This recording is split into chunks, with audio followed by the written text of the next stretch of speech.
the ground beneath our feet. My father, the digger, could have told you a thing or two about the unsolidity of solid ground. The tunnels of pipe and cable, the sunken graveyards, the layered uncertainty of the past, the gaps in the earth through which our history seeps and is at once lost and retained in metamorphosed form, the underworlds at which we dare not guess.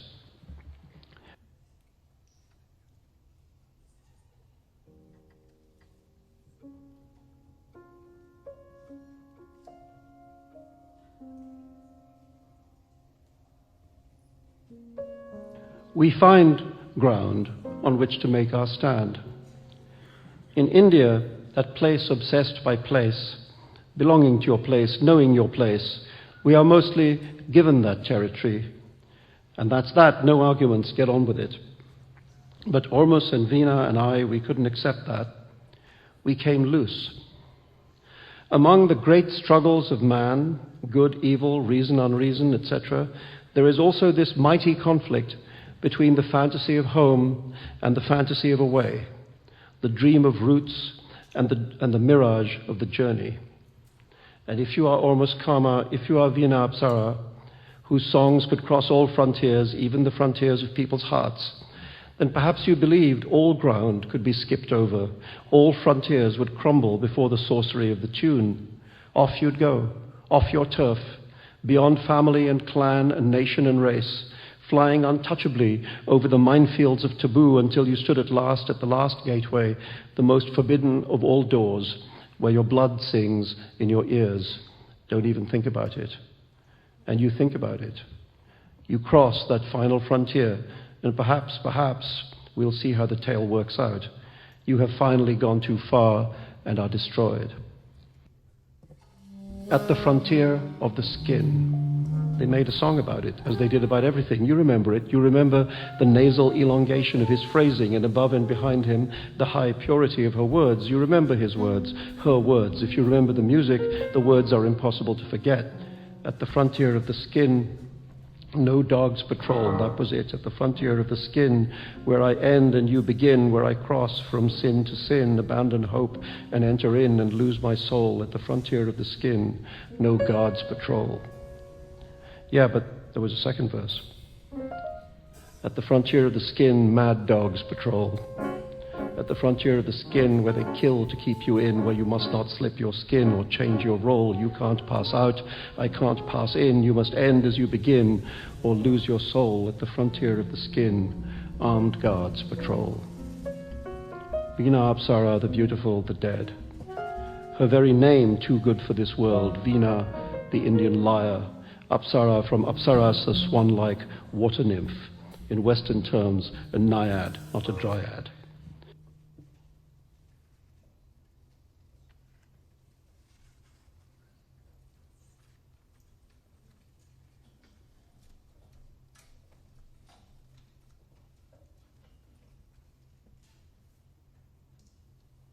For a long while, I believed that in every generation there are a few souls, call them lucky or cursed, who are simply born not belonging, who come into the world semi-detached, if you like, without strong affiliation to family or location or nation or race.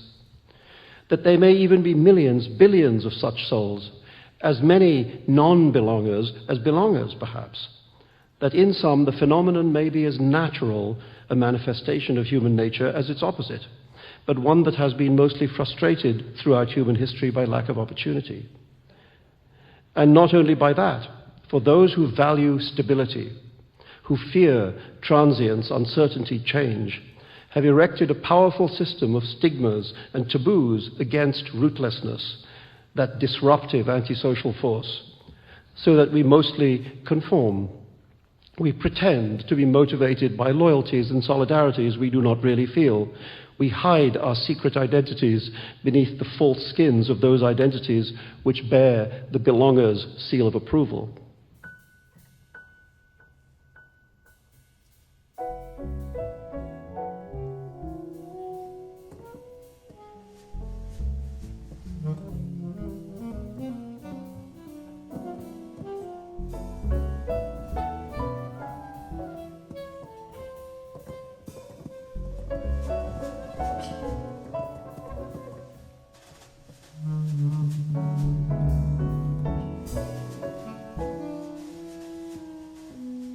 but the truth leaks out in our dreams. Alone in our beds, because we are all alone at night, even if we do not sleep by ourselves. We soar, we fly, we flee. And in the waking dreams our societies permit, in our myths, our arts, our songs, we celebrate the non-belongers, the different ones, the outlaws, the freaks. What we forbid ourselves, we pay good money to watch in a playhouse or movie theater, or to read about between the secret covers of a book.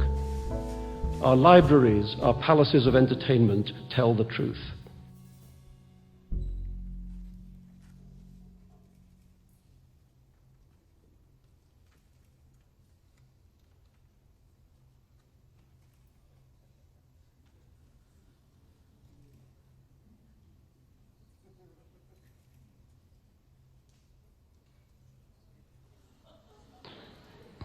Disorientation is loss of the East.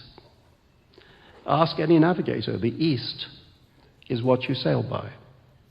Lose the East, and you lose your bearings, your certainties, your knowledge of what is and what may be, perhaps even your life. Where was that star you followed to that manger? That's right. The East orients. That's the official version. The language says so, and you should never argue with the language. But let's just suppose. What if the whole deal, orientation, knowing where you are, and so on, what if it's all a scam? What if all of it, home, kinship, the whole enchilada, is just the biggest, most truly global, and centuries oldest piece of brainwashing? Suppose that it's only when you dare to let go that your real life begins.